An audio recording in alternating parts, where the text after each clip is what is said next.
पहले मैं खुद कर लेता हूँ। औज़ुबिल्लाहिमिनश्शैतानिर्रजीम, बिस्मिल्लाहिर्रहमानिर्रहीम। अराइतल्लज़ी युकज़्ज़िबु बिद्दीन फ़ज़ालिकल्लज़ी यदउल यतीम वला यहुज़्ज़ु अला तआमिल मिस्कीन फ़वैलुल लिलमुसल्लीन अल्लज़ीना हुम अन सलातिहिम साहून अल्लज़ीना हुम युराऊन व यमनऊनल माऊन। सदक़ल्लाहु अज़ीम।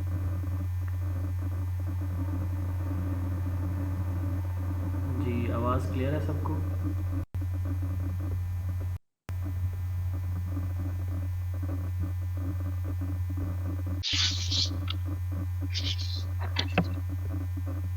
आवाज़ सब तक पहुँच रही है मेरी? जी सर पहुँच यस सर। जी सर पहुँच रही है। और सबसे पहले हमारी रिक्वेस्ट ये है कि जो लोग डिस्कशन ग्रुप में ऐड नहीं है काइंडली उनको ऐड करें या फिर हमें दोबारा लिंक दे दें बैक एंड में। जी सर। ये क्लास के बाद मुझे रिमाइंड कराइए। जी ठीक है सर। क्लास के बाद मुझे एक टेक्स्ट कर दीजिएगा, मैं इंशाल्लाह लिंक शेयर कर दूंगा सबको। मैंने तो भेजे थे लिंक, आप लोगों ने खुद ही ज्वाइन ओके नहीं किया। सर हो सकता है नहीं नाम पता चला। जी अच्छा जी, पे हम डिस्कस करने जा रहे हैं। तो नंबर 1 है इसका, writing and publishing of text book is major responsibility of. Text book लिखना किसकी रिस्पॉन्सिबिलिटी होती है? हमने पढ़ा हुआ है कि हर सूबे के अंदर एक इदारा मौजूद है जो कि प्रोविंशियल करिकुलम ब्यूरो भी है और साथ में वो टेक्स्ट बुक का की प्रिंटिंग पब्लिशिंग का काम भी करता है। तो प्रोविंशियल टेक्स्ट बुक बोर्ड, जैसे पंजाब के अंदर अगर हम बात करें तो PCTB है, Punjab curriculum and text book board जो है वो रिस्पॉन्सिबल है किस चीज़ का? बुक्स की प्रिंटिंग पब्लिशिंग का। अच्छा जी, इसके बाद क्वेश्चन नंबर 2 है, पॉलिसी विद इस्लामाइजेशन या इस्लामिक करेक्टर्स। तो वो national education policy and implementation 1979, ये क्वेश्चन पहले भी आ चुका है। एमिल वाज रिटन बाय, कुछ लोग इसको एमिली भी पढ़ते हैं, तो ये रोसो ने लिखा था। रोसो ने कौन सी फ़िलोसफी दी है? Naturalism. Yes, he is father of naturalism. Naturalism. Naturalism का जो टीचिंग मेथड है बहुत फेमस है, कौन सा है? Play method. Yes, play way method. Natural Play way method. Usually co-curricular activities in school are organized or conducted under the management of। ये जो को करिकुलर एक्टिविटीज़ होती हैं स्कूल के अंदर, तो इनको कौन मैनेज कर रहा होता है? इनको हेड ऑफ़ स्कूल मैनेज कर रहा होता है, तो हेड मास्टर के अंडर होती हैं। विच is not an assumption of theory x. Theory x को ऑटोक्रेटिक थियरी कहते हैं। तो पिछला एक इससे रिलेटेड जो क्वेश्चन था उसमें था कि employees are lazy is an assumption of, तो वो थियरी एक्स थी। अब यहाँ पे है which is not an assumption of, तो यहाँ पे है कि एम्प्लॉयज़ कोऑपरेटिव हैं, बाकी सारे वही हैं। ये असल में ये तीनों फीचर हैं किस चीज़ के? BCD थियरी एक्स के एम्प्लॉयज़ के फ़ीचर होते हैं कि वो रिस्पॉन्सिबिलिटी नहीं लेना चाहते, वो उनको जो है वो फॉर्मल डायरेक्शन चाहिए होती हर वक्त, और वो काम नहीं पसंद करते। तो यहाँ पे जो दुरुस्त जवाब होगा कि कौन सी अजम्पशन नहीं है, एम्प्लॉयज़ आर कोऑपरेटिव। अच्छा, अगर आपसे पूछा जाए सवाल इस तरह से हो, स्टेटमेंट में चेंज कर देता हूँ कि which is an assumption of theory Y, तो फिर कौन सा जवाब होगा? फिर सर तो बाकी सारे सही हैं तीनों। Employees are cooperative. Are cooperative. Yes, यही होगा, ठीक है, यही वाला जवाब होगा, बाकी तीनों नहीं होंगे। Intrinsic rewards are those rewards which one get from working itself, ठीक है। तो ये दो तरह के रिवार्ड्स होते हैं या मोटिवेशन दो तरह की होती है, इंट्रिंसिक एंड एक्सट्रिंसिक। मेरा दिल चाहता है कि मैं किताब लिखूं, मतलब मैं किसी से इंस्पायर नहीं हुआ, मेरा अपना दिल है, अपनी खुशी से कुछ करना चाह रहा हूँ, इंट्रिंसिक है, ठीक है। और कोई एक्सटर्नल फैक्टर इन्वॉल्व है, किसी को देख के, किसी को कॉपी करके, कंपटीशन में आके, ठीक है, सोसाइटी में नाम बनाने के चक्करों में, तो वो एक्सट्रिंसिक जो है मोटिवेशन या रिवार्ड हो जाएगा। तो intrinsic reward are those reward which one get from work itself, यानी खुद करता है इंडिविजुअल अपनी इंटेंशन से। The tool of assessment doesn't suit for shy and deaf student. तो observation, questionnaire, interview and written test, ये ऑप्शन है कि जो हमारे बच्चे जो जिनका कॉन्फिडेंस लेवल लो होता है तो उनके लिए कौन सी चीज़ जो है वो, कौन सा टूल असेसमेंट का ठीक नहीं है। ऑब्जर्वेशन को इतना मसला नहीं है, उसको ऑब्जर्व किया जा सकता है, क्वेश्चन भी, रिटन टेस्ट भी, लेकिन इंटरव्यू में वो बच्चे जिनको शर्म महसूस होती है या कॉन्फिडेंस का इशू है तो उनके लिए ये प्रॉपर टूल नहीं है। PEC stand for Punjab examination commission, ये पहले भी एक दफ़ा आ चुका है। तो SOLO taxonomy refers to structure of observed learning outcomes. SOLO किस चीज़ का एब्रीवेशन है? Structure of observed learning outcomes. तो इसके 5 लेवल्स हैं। लिटरल मीनिंग ऑफ, ये सोलो टेक्सोनॉमी किसने दी थी, कब दी थी? सब बिग सर जैन बिग जैन पॉलिस ने दी थी 1982 में सर, 1999 और पॉलिस ने इसको रिवाइज किया था 1999। 1999 जी। द लिटरल मीनिंग ऑफ, जी ये बेंजामिन ब्लूम की जो थ्योरी थी 1956 में नहीं हुई थी सर? जी 56 वो में तो हुई थी। और है ना, 1956 में वो बेंजामिन वो ब्लूम। सोलो नहीं है ना, वो ब्लूम टेक्सोनोमी है, ये सोलो और है। आप असेसमेंट के लेक्चर अगर आपने नहीं सुने तो सुने। The literal meaning of psychology, study of soul, ये इसके लिटरल लफ्जी मतलब है। साइकोलॉजी के 4 मुख्तलिफ इराज गुजरे हैं, अदवार। सबसे पहले था, क्या चीज़ था? Study of study of mind. जी study of Soul, sir. Mind या ब्रेन आई थिंक था। स्टडी ऑफ सोल था, फिर दूसरी स्टेज पे स्टडी ऑफ माइंड था, तीसरी पे स्टडी ऑफ कॉन्शियसनेस Study था, of- और अब जो है स्टडी ऑफ बिहेवियर इसको कहा जाता है। जी क्या कह रहे हैं?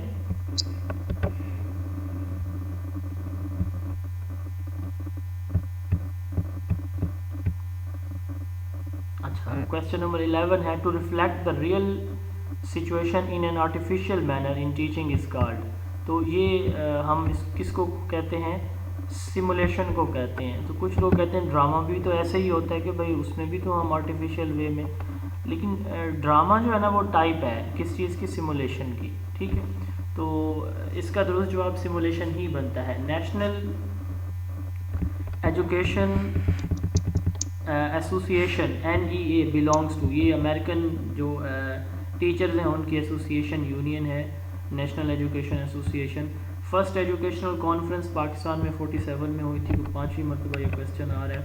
The total sum of educational experiences provided by the school to its student to bring desired changes in their knowledge, attitudes and skill to the children is, ये क्या होगा? कौन सी डेफिनेशन होगी? क्या कहा जाएगा इसको? करिकुलम, सिलेबस या कंटेंट? करिकुलम की, करिकुलम सर। करिकुलम की। जी, करिकुलम एट एलिमेंट्री लेवल तक हमारे यहाँ जो करिकुलम है वो लर्नर सेंटर्ड होता है, उससे ऑनवर्ड फिर teacher centred. Many teachers don't have enough time to make supplementary material so they just follow the text book. काफ़ी सारे असातिज़ा उनके पास कुछ एक्स्ट्रा टाइम नहीं होता तो वो सिर्फ टेक्स्ट बुक पे ही रिलाई करते हैं। When, what, why and how to teach, ये एजुकेशनल साइकोलॉजी के एरियाज़ हैं। कब, कितना, कैसे, किस तरह से, कौन पढ़ाएगा। 5 जो W's है ना, व्हेन, व्हाट, व्हाई, whom, ये 5 हो गए। व्हेन कब, व्हाट क्या, व्हाई क्यों, और whom किसको, who कौन पढ़ाने वाला। तो ये 5 W's एंड 1 H हाउ। ठीक है, ये एजुकेशनल साइकोलॉजी के मेन टास्क हैं। 5 W एंड 1 H। ठीक है, ये इकट्ठे भी आ सकते हैं, एक एक दो दो भी आ सकते हैं। The purpose of psychology is study of human behaviour. ये इसका जो अब जो करंट एरा चल रहा है, जैसे पहले था स्टडी ऑफ सोल, फिर स्टडी ऑफ माइंड, फिर स्टडी ऑफ कॉन्शियसनेस, और अब चल रहा है study of behaviour. Systematic study of human behaviour is psychology. इसकी चौथे दौर की डेफिनीशन है जो आजकल चल रहा है। It is hard fact that modern societies moral and ethical values are deteriorating. ये एक हकीकत है कि हमारी मॉडर्न सोसाइटी में जो सोशल, एथिकल, मॉरल वैल्यूज़ हैं वो क्या होती जा रही हैं? ख़राब होती जा रही हैं। चार्ल्स वुड डिस्पैच 1854 में हुआ था, कल भी हमने डिस्कस किया था इसको। टीम टीचिंग एक टीचिंग स्ट्रेटजी है। और अगर मैं यहाँ आपसे ये पूछूं कि माइक्रो टीचिंग, तो फिर क्या होगा? Method, technique. सर टेक्निक है। टेक्निक राइटेशन है। Micro teaching is a technique. Yes, वो टीचिंग टेक्निक है। The motivation process, the reward, those are rewarded by other as consequences of an action। अब ये इस इंट्रिंसिक की डेफिनेशन अभी हमने पढ़ी थी। ये कह रहा है कि अब वो मोटिवेशन प्रोसेस जिसमें रिवार्ड जो है हमारे कॉन्सिक्वेंसेस या एक्शंस की बेस पे होते हैं, ठीक है। यानी कोई एक्सटर्नल चीज़ इन्वॉल्व है कि हम अगर मतलब कोई काम मुकम्मल करेंगे तो कोई रिवार्ड मिलेगा, किसी के कहने पे कर रहे हैं, तो ये फिर क्या होगी? एक्सट्रिंसिक रिवार्ड या एक्सट्रिंसिक मोटिवेशन होगी। A relatively brief statement summarizing the purpose of school is known as। कोई भी इदारा है ना तो उसका एक उसकी मिशन स्टेटमेंट होती है, वो बेसिकली ऑब्जेक्टिव स्टेटमेंट होती है या पर्पस स्टेटमेंट होती है कि ये इदारा क्या है, क्या इसमें इसके अंदर हो रहा है। इस तरह स्कूल की जो है वो ब्रीफ स्टेटमेंट जो कि समराइज़ करे उसके ऑब्जेक्टिव या पर्पस को, तो इसकी भी मिशन स्टेटमेंट कहलाएगी। क्वेश्चन नंबर 24 है process of learning through which people learn with each other at any time and anywhere. कभी भी कहीं भी किसी भी जगह पे किसी भी वक्त पढ़ते हैं तो ये इनफॉर्मल होगी। कल भी हमने ये डिस्कस किया था डिटेल में। National curriculum is actually intended curriculum. अब देखें, एक होता है मैंने बताया था आपको ऑब्जेक्टिव का, टीचर की प्रेजेंटेशन का और बच्चे की आउटपुट का, लर्निंग का। तो इन तीन को मैंने मुख्तलिफ करिकुलम के नाम दिए थे। कोई इसको बता सकता है? सर जो ऑब्जेक्टिव है वो आपके इंटेंडेड करिकुलम है सर।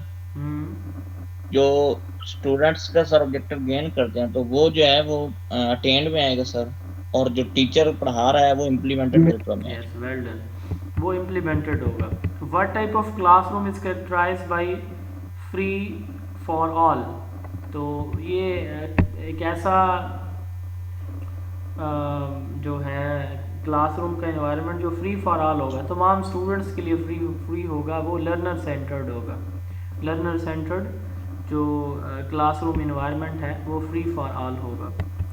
और उसके बाद है the purpose of helping teachers to improve instruction. देखिए ये जो है हमने कुछ दिन पहले किसी पेपर में डिस्कस किया था, मैनेजमेंट को और सुपरविजन को इंस्ट्रक्शन को मैंने इन दोनों को डिफरेंशिएट करके आपको बताया था। तो सुपरविजन का काम क्या होता है? टीचर को हेल्प आउट करना। क्यों? ताकि वो अपने इंस्ट्रक्शंस को इम्प्रूव करें, ठीक है। तो ये सुपरविजन ही होती है। इन चारों में से बेटर ऑप्शन जो है वो सुपरविजन ही है। Which one is not the element of management. Management में काउंसलिंग नहीं होती, ठीक है। मैनेजमेंट के अंदर काउंसलिंग नहीं होती। मैनेजमेंट के कितने एलिमेंट्स हैं ये पोस्ट कॉर्ब आप पढ़ लें। Planning, organising, staffing, directing, cooperating, reporting and budgeting. तो CO स्टैंड फॉर कोऑपरेटिंग। अच्छा, ये समटाइम जो है वो इसको थोड़ा सा कोऑर्डिनेशन है, कोऑपरेशन नहीं। तो ये समटाइम इसमें से इसके अलावा भी क्वेश्चन आ सकता है कि D stand for, B stand for, R stand for. तो प्लानिंग में काउंसलिंग नहीं होती। और पोस्ट कॉर्प टोटल इसके अंदर 7 कैरेक्टर या फीचर्स हैं, और जो CO है ये स्टैंड करता है कोऑर्डिनेशन के लिए। ये बहुत इंपॉर्टेंट है। The content to be presented by the teacher to the people was derived from. अब देखें जो कंटेंट है, ये 3 सवाल मुझसे ना एक स्टूडेंट ने भी पूछे हैं, अफाज नईम साहब ने इनबॉक्स किए थे, वो तीनों भी इसी पेपर के अंदर भी, इसमें ये भी था एक। तो अब देखें जो कंटेंट है ना ये हम करिकुलम से लेते हैं, ठीक है। और जो है ना करिकुलम वो हम एजुकेशनल या ह्यूमन एक्सपीरियंसेस से लेते हैं। ये बड़ा इंपॉर्टेंट पॉइंट है। यहाँ पे बात की जा रही है कि पढ़ाने के लिए टीचर कंटेंट कहाँ से लेता है? करिकुलम से लेता है ना। कंटेंट इज़ अ सब पार्ट ऑफ करिकुलम, ठीक है। और अगर हम बात करें कि फिर करिकुलम कहाँ से आता है, तो हमने बात की हुई है सोसाइटी से और ह्यूमन एक्सपीरियंसेस से, ठीक है। यहाँ पे जो एजुकेशनल एक्सपीरियंस है ये भी हो सकता है। सैलरी डिसबर्समेंट, आज से कुछ अर्सा पहले जब ये टीचर्स की सैलरीज ऑनलाइन नहीं आया करती थी तो एक रजिस्टर हुआ करता था जिससे जो हेड ऑफ़ स्कूल है वो तनख्वाह लेकर आता था महकमा से और आगे साजा को तकसीम किया करता था। तो वो जिस रजिस्टर के ऊपर एंट्रियाँ करते थे ना उसका नाम था, एंट्रीज करते थे उसका नाम जो है एक्वेंटेंस रोल था। आजकल ये यूज़ नहीं होता। पे रोल आपने सुना होगा, अकाउंट्स ऑफिस में ये चलता है। तो सैलरी डिसबर्समेंट ये पहले रिकॉर्ड की जाती थी एक्वेंटेंस रोल में। Elements of administration according to Luther Gulick are posdcorb. ये पोस्ट कॉर्प किसने दिया? गुलिक एंड उर्विक ने दिया है। NCHD stands for national commission for human development. ये पूरे पाकिस्तान के अंदर नॉन फॉर्मल जो बेसिक एजुकेशन के स्कूल हैं ये रन कर रहा है ये इदारा, national commission for human development. Inductive method helps to draw the conclusion from concrete to abstract. ठीक है, कंक्रीट कहते हैं एग्जाम्पल को, एब्स्ट्रैक्ट कहते हैं थ्योरी को। तो अब कंक्रीट टू एग्जाम्पल जो है ये जो है वो इंडक्टिव मेथड है। अच्छा, यहाँ पे अगर मैं पूछूं कि सिंपल टू कॉम्प्लेक्स भी हो सकता है तो क्या ये भी हो सकता है? यस सर, यस, ये भी हो सकता है। तो मैं इसको स्टेटमेंट चेंज कर देता हूँ। अच्छा, ये कुछ इसमें ना जो अगर इस तरह की कोई आपको स्टेटमेंट्स और भी मिलेंगी जब आपके पास ये बुक भी आएगी इंशाल्लाह, तो आपने इसमें कंफ्यूज नहीं होना। उसकी वजह ये है कि ये लाजमी नहीं है कि वहाँ भी ये पेपर में सारी की सारी मौजूद हों या थी, क्योंकि काफ़ी सारे पेपर ऐसे हैं जो हमें जो है वो इस ब्लर फॉर्म में मिले हैं। तो कोशिश हमने की है उसकी स्टेटमेंट को किसी तरह जो है हम पढ़ लें, जवाब तक पहुँच जाएँ। और बाकी हमारे खुद साख्ता होते हैं कुछ ऑप्शन, सारे मैं नहीं कह रहा, कुछ जो ऑप्शन है यानी कुछ पेपर हमें ऐसे मिले थे जिनमें ऑप्शन को पढ़ना या स्टेटमेंट को बहुत ही मुश्किल था। और उस पर फिर बड़ी मेहनत के साथ हमने उसको कोशिश की थी कि ये किस चीज़ के बारे में पूछा जा रहा है इसमें।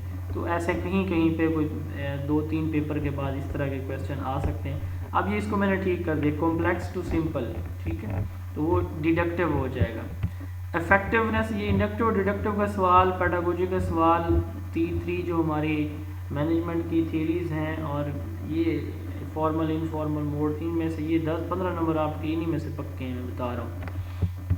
Effectiveness of curriculum is determined bye evaluation, ये भी हम पहले पढ़ चुके हैं। Directing, advising, encouraging subordinate is a part of supervision. अब ये सुपरविजन का पार्ट होता है कि इनकरेजमेंट, ठीक है, डायरेक्ट करना, एडवाइस करना और इनकरेज करना, ये किसका काम है? सुपरविजन का काम होता है। A type of test used to predict the future situation of student, ये हम पढ़ चुके हैं पहले भी। एप्टीट्यूड ये आवाज ब्रेक हो रही है। एप्टीट्यूड टेस्ट में हम जो है वो फ्यूचर प्रिडिक्ट करते हैं। आवाज़ का इशू बाकी लोगों को है? यस सर, दरमियान में से ब्रेक हुई है। अच्छा, चलें जी। सैम्पलिंग इन विच, सर आप ठीक है? Sampling in which not individual but groups are randomly selected. तो ग्रुप जिसके अंदर हम सेलेक्ट करते हैं तो पूरे के पूरे ग्रुप को रैंडमली, तो वो क्लस्टर सैम्पलिंग होती है, ठीक है। और स्ट्रेटिफाइड सैम्पलिंग क्या कौन सी होती है? इसमें हम पहले जो है वो क्लस्टर बना लेते हैं, यानी ग्रुप बना लेते हैं, फिर स्ट्रेटास बना लेते हैं, ठीक है। होमोजीनियस ग्रुप को स्ट्रेटा कहते हैं। अब उस ग्रुप से यानी पूरा ग्रुप हम नहीं लेंगे, अब ग्रुप के अंदर से इंडिविजुअल लेंगे, जिस ग्रुप में जितने लोग मौजूद होंगे।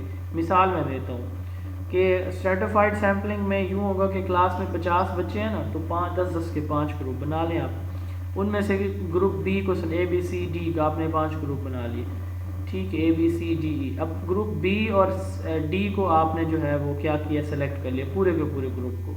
अच्छा, एक और जो है वो टेक्निक होती है रैंडम सैम्पलिंग की, स्ट्रेटिफाइड सैम्पलिंग। ये बहुत इंपॉर्टेंट है, सैम्पलिंग पे बड़ी मैंने बहस की थी किसी पास पेपर में पहले।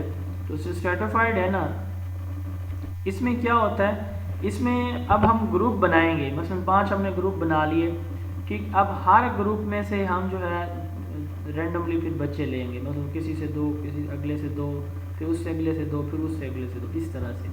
जबकि क्लस्टर में हम पूरे का पूरा ग्रुप ले लेंगे। The great contribution in promoting Urdu language is on the part of Jamia Millia Islamia, क्योंकि इनका मीडियम ऑफ इंस्ट्रक्शन उर्दू था।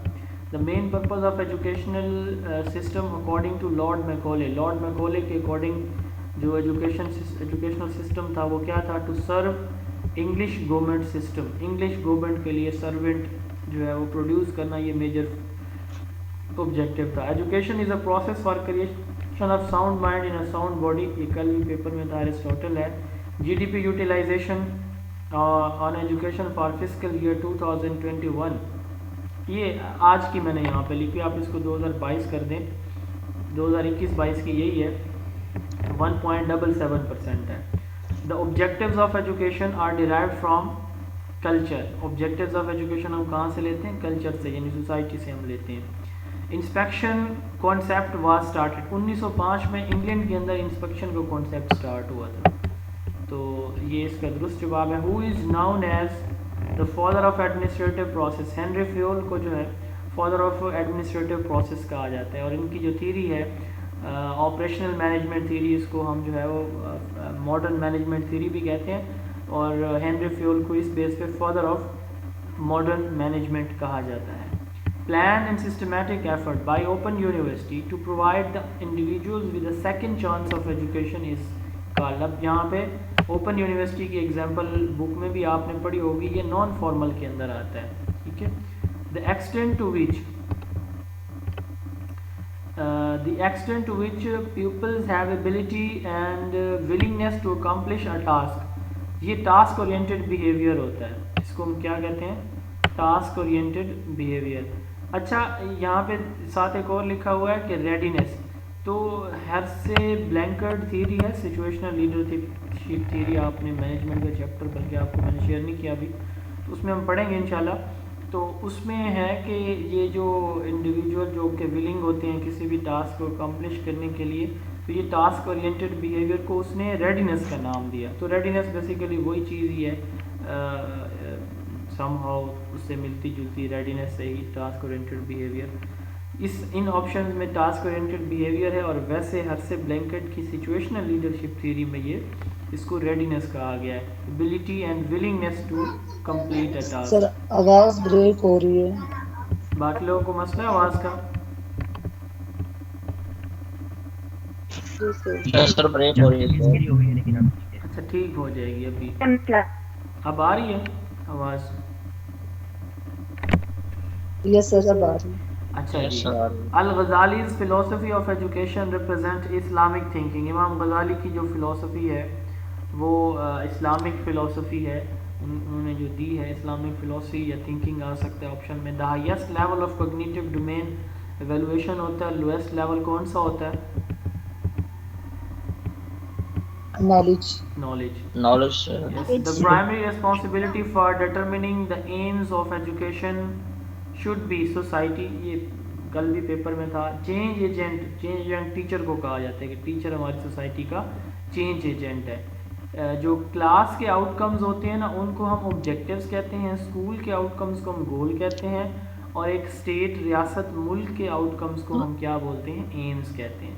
तो यहाँ पे बात की गई है क्लास के आउटकम्स की, तो वो ऑब्जेक्टिव्स होते हैं, the immediate outcomes of classroom instruction.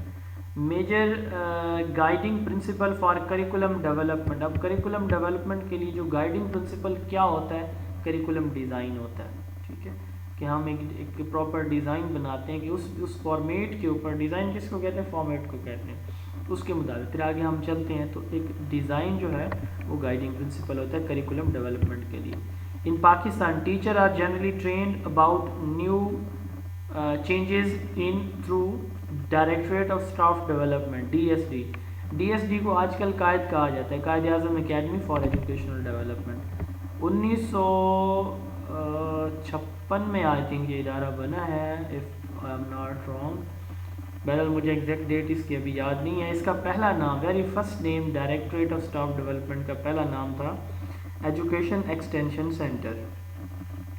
फिर इसका नाम जो है, मुझे डेट्स याद नहीं आ रही, बहरहाल इसका नाम फिर चेंज किया गया एक 90 के डिकेड में आके, इसको DSD रखा गया। फिर 2016 में इसका नाम चेंज करके इसको कायद Azam academy for educational development रख दिया गया, जिसको आजकल कायद पंजाब हम कहते हैं। A continuous process of human development. ये एलिमेंट जी सर, ये 1959 में I think education extension centre जो है वो स्टार्ट हुआ था। और सर ये कायद से पहले एलिमेंट्री ट्रेनिंग कॉलेज भी रहे हैं ना, ये ओवरऑल में 1967 में से। एलिमेंट्री ट्रेनिंग कॉलेजेस अभी भी हैं, इसका इदारे का नाम की हम बात कर रहे हैं। एलिमेंट्री ट्रेनिंग कॉलेजेस अभी भी मौजूद हैं, उस वक्त बने थे।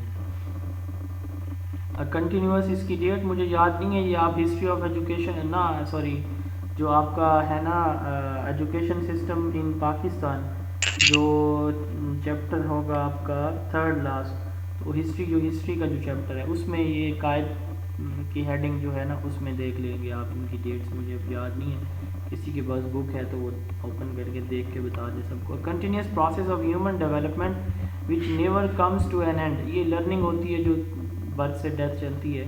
Try out of curriculum development reflects the procedure of experimental. अब जो करिकुलम का जो कंटेंट है ना ये सिलेक्ट करने के मुख्तलिफ मेथड है।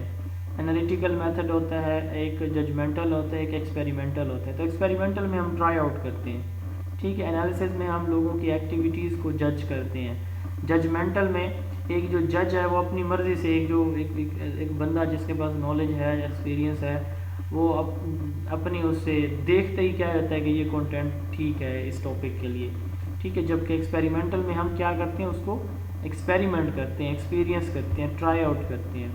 तो ये तीन जो है वो तीनों क्या है, करिकुलम डेवलपमेंट में जो कंटेंट हम सेलेक्ट करते हैं बुक्स का, तो उसके मेथड है judgmental, experimental and analytical. Analytical जो है वो मोस्ट कॉमनली यूज्ड मेथड है इसका करिकुलम डेवलपमेंट का। ट्रेडिशनली करिकुलम मीन्स, पहले करिकुलम को क्या कहा जा समझा जाता था, टेक्सचुअल मटेरियल फॉर टीचर, और अब क्या कहा जाता है, overall activities of a school, curricular, को करिकुलर, टीचर की, स्टूडेंट की, सबकी, ठीक है। Strict discipline of education is followed in, strict discipline जो है वो फॉर्मल एजुकेशन में होता है। और अगला क्वेश्चन है, curriculum means child plan experiences, यानी school based planning, text book reading, knowledge explosion, ये इसके जवाब नहीं है। बच्चे के जो एक्सपीरियंसेस होते हैं ना उनको प्लान किया जाता है बेसिकली, कि कैसे हमने बच्चे को ये चीज़ें एक्सपीरियंस करानी है, उसकी लर्निंग कैसे होगी। Guidance to the children is primarily the chief function of school teacher. तो गाइडेंस किसने देनी होती है, प्रिंसिपल ने, हेड ने, किसने, स्कूल टीचर ने देनी होती है। College teachers are recruited by Punjab public service commission, PCS। Epistemology knowledge से डील करती है, एक्सियोलॉजी वैल्यूज से रिलेट करती है, ये कई दफ़ा पढ़ चुके हैं हम। Ideological basis of curriculum development can be derived from, देखें आइडियोलॉजी, आइडियाज़, ऑब्जेक्टिव, ये फ़िलोसफी होती है, ठीक है। सोशियोलॉजिकल जो सोसाइटी के होंगे वो सोशियोलॉजिकल फाउंडेशन होंगी, और जो टीचिंग लर्निंग प्रोसेस है वो फिर साइकोलॉजिकल हो जाएंगी। तो यहाँ पे आइडियोलॉजिकल बेसिस पूछी गई हैं, आइडियाज़, ऑब्जेक्टिव, तो ये फ़िलोसफी होती है। Leadership deals with strict discipline, सख्त डिसिप्लिन होता है, एक्स थ्योरी है, इसको हम ऑटोक्रेटिक की अथॉरिटेटिव थ्योरी भी कहते हैं। Child centred teaching is usually related to, child centred जो टीचिंग है वो कौन से करिकुलम में होती है, सब्जेक्ट में, ब्रॉड फील्ड में, इंटीग्रेटेड में या एक्टिविटी में, तो एक्टिविटी सेंटर्ड करिकुलम में होती है। Educational philosophy which ask for hand on learning activities, group work and experimentation is progressivism, यानी जिसमें एक्टिविटीज़, ग्रुप वर्क, एक्सपेरिमेंट किए जाते हैं, कल भी हमने देखा था, वो प्रोग्रेसिविज्म फिलोसफी होती है इन चारों में से। Directorate of staff development is responsible for designing and imparting in service teacher education, ये जिसको कायद अब कहा जाता है। Quality of education mostly depends on quality of teacher education. अब देखें टीचर की जो तालीम है इसके ऊपर क्वालिटी डिपेंड करती है। जितना अच्छा आप कंटेंट बना लें, जितनी अच्छी आप उसको मेथड बता दें, इन्वायरमेंट क्रिएट कर दें, टीचर के पास स्किल ही नहीं है तो फिर कहाँ क्वालिटी आएगी। तो टीचर एजुकेशन के ऊपर जो है क्वालिटी ऑफ एजुकेशन डिपेंड करती, रिलाय करती है। The forces that affect the curriculum development, ये करिकुलम फाउंडेशन होती हैं, वो तमाम फोर्सेस जो, ये कितनी फाउंडेशंस हैं जल्दी से बताइएगा। चार। कौन कौन सी? फिलोसॉफिकल फाउंडेशन, सोशियल, हिस्टोरिक और सोशियोलॉजिकल। फाउंडेशन ऑफ एजुकेशन कितनी है? चार ही है। चार। कौन कौन सी? यही चार, ठीक है। Philosophy, psychology, sociology and history. यही जो है वो उसकी भी है। अच्छा, the most important factor which resist the curriculum change, सबसे इम्पोर्टेंट बात कि टीचर क्यों चेंज पसंद नहीं करता। एक तो वो महीनों सालों से पढ़ा रहा होता है, ये वजह होती है। दूसरा, उसके लेवल से ऊपर की चीज़ें भी आ रही होती हैं। जैसे हमारे जो 90s के डिकेड के टीचर हैं मैट्रिक पास, अब उनके लिए मसला है, उनको इंग्लिश खुद भी पढ़ना नहीं आता, बच्चों क्या पढ़ाएंगे वो। तो ट्रेनिंग ना होने की वजह से ये सबसे ज़्यादा टीचर रेजिस्ट करता है कि करिकुलम चेंज ना किया जाए। The process that energise, direct and sustain the human behaviour, ये हमारी मोटिवेशन होती हैं जो हमें एनर्जाइज करती हैं, डायरेक्ट करती हैं और सस्टेन रखती हैं हमारे ह्यूमन बिहेवियर को। वो हमारी मोटिवेशन होती हैं जिनकी वजह से हम क्या करते हैं, जो हमारा एनर्जी का लेवल है, एनर्जी लेवल बढ़ जाता है, यानी हमारी मोटिवेशन का लेवल बढ़ जाता है। उसके पीछे हमारी वो इंटरनल जो है वो फोर्सेस होती हैं जिनको हम मोटिवेशन या इमोशंस कहते हैं। Process of reducing the role of central government in planning and providing education at local district level is refer to as decentralisation. तो डिसेंट्रलाइजेशन में जो सेंट्रल गवर्नमेंट है, यानी प्रोविंशियल गवर्नमेंट हमारी यहाँ पे फर्ज करनी है, तो सेंट्रल गवर्नमेंट वो होगी तो उन्होंने अपने अख्तियारात किसको दे दिए, लोअर फॉर्मेशन पे, डिस्ट्रिक्ट लेवल पे। तो ये डिसेंट्रलाइजेशन है। ये कब हुई थी डिसेंट्रलाइजेशन पंजाब के अंदर, किसी को याद हो? 2000 यस, 2000 में हुई थी।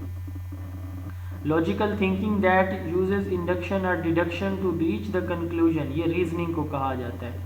यानी आप इंडक्टिव या डिडक्टिव दोनों की बात यहाँ पे की जा रही है, उसके ज़रिए से आप जो है एक लॉजिकल थिंकिंग डेवलप करते हैं, लॉजिक रीज़न को कहते हैं, तो ये रीजनिंग कहलाती है। Recruiting source which is not expensive in organisation, recruitment का ऐसा अमल जो महंगा नहीं है। एम्प्लॉयज़ रेफरल, यानी हमें बंदे चाहिए तो हमारे अपने मुलाजमीन बताते हैं कि जी फ़लान जगह पे मौजूद है, मैं उसको बुला लेता हूँ, ठीक है जी उसको बुला लें, उसका इंटरव्यू कर लेते हैं। तो एम्प्लॉयज़ रेफरल जो है वो सबसे सस्ता ज़रिया है। Applying previous knowledge and experiences to learn और problem solving in a new situation in a new way, ये ट्रांसफ़र लर्निंग कहलाती है, यानी पहले वाली लर्निंग के बेस पे नई लर्निंग करना। डेविड ऑसवेल ने एक थ्योरी दी थी, थ्योरी ऑफ मीनिंगफुल लर्निंग, वो क्या थी, कोई बता सकता है? जी, उसमें ये कि मतलब जो कुछ पढ़ा जाए उसकी अंडरस्टैंडिंग हो। उन्होंने भी यही बात की थी। उन्होंने इसको मीनिंगफुल लर्निंग का नाम दिया। उन्होंने कहा कि जब आप न्यू टास्क को प्रीवियस टास्क के साथ इंटरलिंक कराते हैं ना, तो वो लर्निंग मीनिंगफुल होती है, जिसको हम ट्रांसफ़र लर्निंग का नाम दे रहे हैं। तो उनसे मिलती जुलती है इनकी स्टेटमेंट भी। तो वो थ्योरी ऑफ मीनिंगफुल लर्निंग है डेविड ऑसवेल की। Which ought to be in a curriculum, curriculum के अंदर क्या चीज़ होनी चाहिए? Philosophical foundation, economical foundation, psychological foundation या फिर नन। अब यहाँ पे सवाल है कि करिकुलम के अंदर क्या चीज़ होनी चाहिए, ये किसकी तरफ इशारा दिया जा रहा है? जी, आइडियाज़ की तरफ। यस, आइडियाज़ या ऑब्जेक्टिव्स की तरफ। तो ऑब्जेक्टिव या आइडियाज़ हम कहाँ से लेते हैं? फिलोसफी से लेते हैं। Function of integrated curriculum for class 1 to 3 were to reduce the बस्ता लोड। तो नंबर ऑफ बुक्स कम हो जाएंगी, बस्ता लोड कम हो जाएगा। इंटीग्रेटेड करिकुलम से मुराद ये है कि हम 2 से 3 मज़ामीन को इकट्ठा करके एक नया मजमून बना देते हैं। अच्छा, एक सवाल है आपसे, बल्कि आपने पहले पढ़ा हुआ भी है, सीक्वेंस और इंटीग्रेशन, उस पर बताने की आई थिंक ज़रूरत नहीं है। When every number of accessible population has an equal chance of being selected to participate in study, the researcher is using, जब हर एक इंडिविजुअल के पास बराबर चांस हैं कि वो सैम्पल के तौर पर सिलेक्ट हो सकते हैं, तो ये सिंपल रैंडम सैम्पलिंग होगी। Collection of orders from higher authorities to government education servants and institution is found in handbook of circulars. Handbook of circulars वो एक रजिस्टर टाइप होता है जिसमें क्लिप्स लगे होते हैं। जो भी लेटर नोटिफिकेशन आता है, जो सियाने समझदार हेड होते हैं ना, तो वो उसके अंदर जो है उसको पिन अप कर देते हैं, उसके अंदर रखते रहते हैं कि भाई ये महकमे का फ़लाँ चीज़ के बारे में लेटर आया था, ये फ़लाँ चीज़ के। आजकल तो चूँकि टेक्नोलॉजी का दौर है, हम लोग व्हाट्सएप पे रिलाय करते हैं और खैर से एक दफ़ा व्हाट्सएप जाता है तो मुझे मैसेज आते हैं कि सर वो सारा डाटा डिलीट हो गया, मेहरबानी करके पिछले 6 महीने का सारा डाटा भेज दें। और मैं भी अच्छी खासी सुनाता हूँ, मैं ये बात स्टार्ट में कह देता हूँ कि भाई डाटा सारा नहीं मिल सकता आपको दोबारा, ना ही मेरे लिए पॉसिबल है। तो इसलिए जब भी आपको अल्लाह ताला इज़्ज़त दें, कोई अच्छी जॉब, कोई अच्छी कुर्सी, आपको एक पोस्ट मिलती है तो एडमिनिस्ट्रेशन की, तो ये बहुत इम्पोर्टेंट चीज़ है कि कोई भी लेटर है ना उसका प्रिंट आउट लें और इसके अंदर रख दें।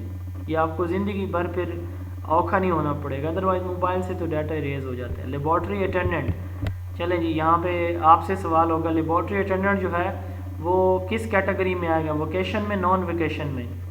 ये मैंने उस दिन बताया था।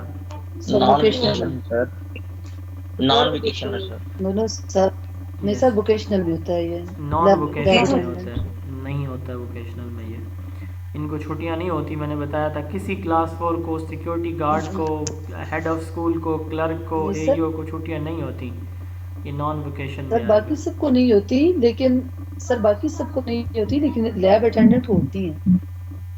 नहीं होती भाई इनको, गर्मियों की छुट्टियों में पेपर हो रहे होते हैं, कहाँ होती इनको छुट्टियाँ। The main purpose of Deoband तहरीक was to protect and propagate Islamic values.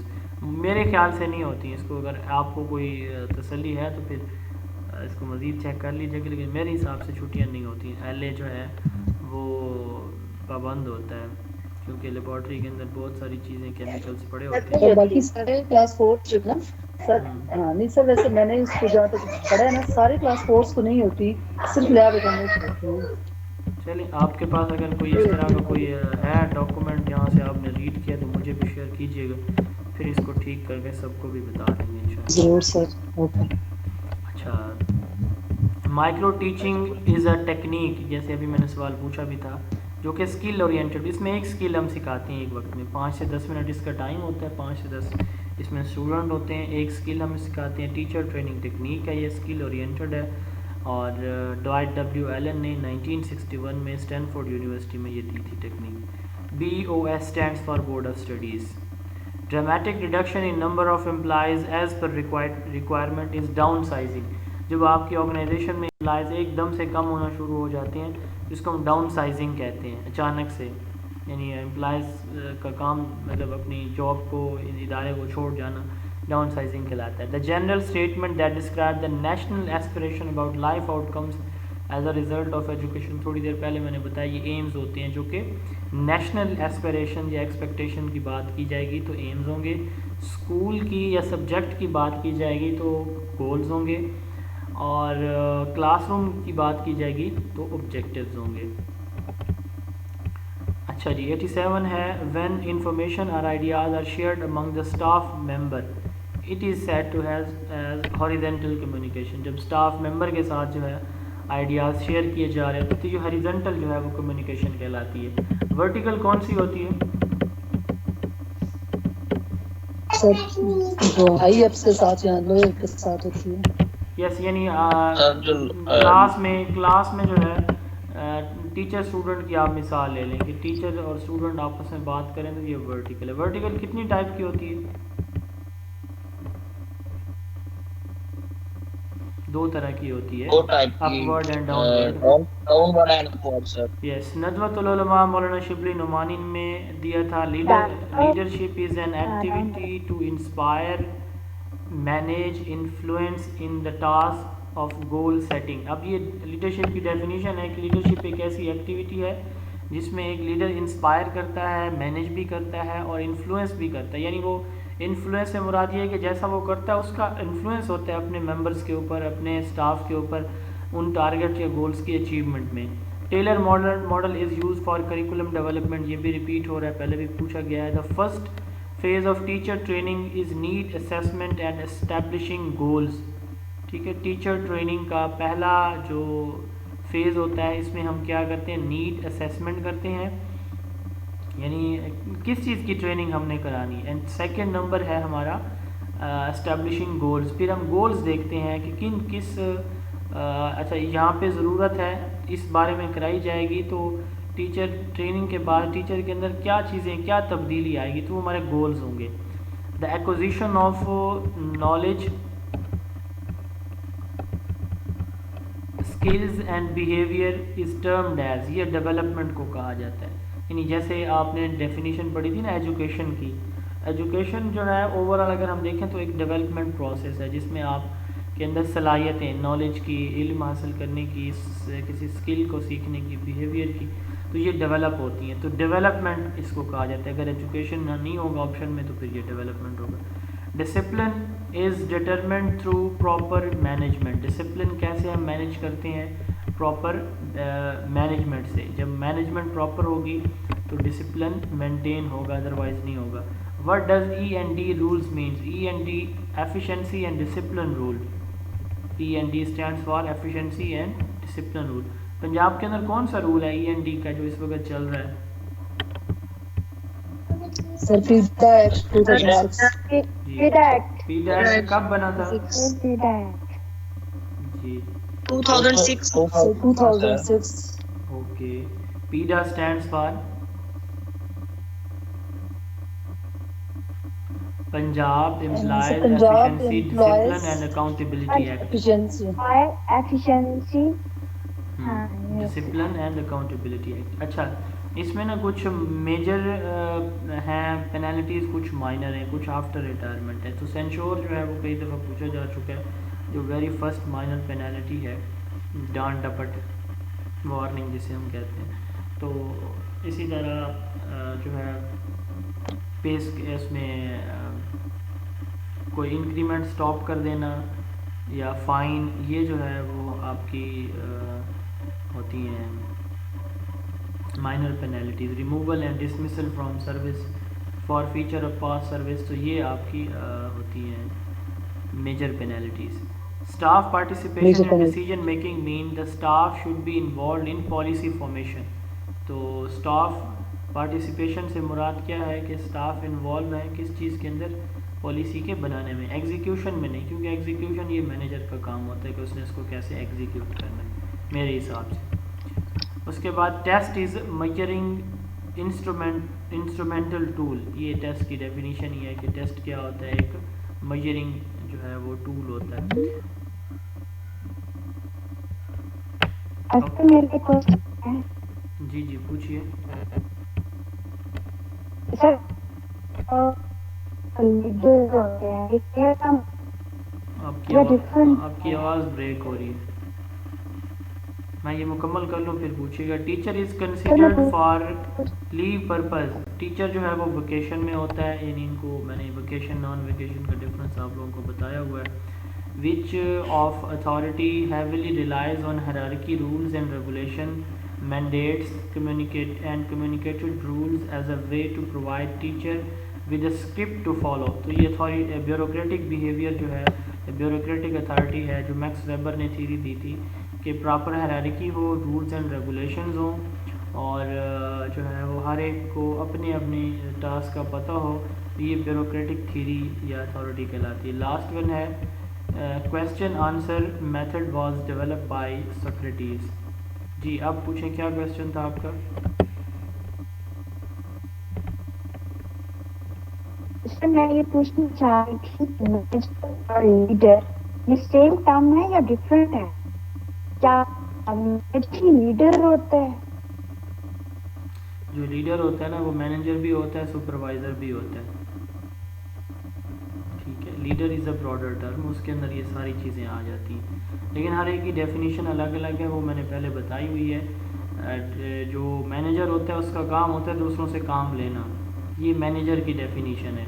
Leader होता है दूसरों को गाइड, मोटिवेट करना, ठीक है, ऑब्जेक्टिव्स की अच्छी अटेनमेंट के लिए।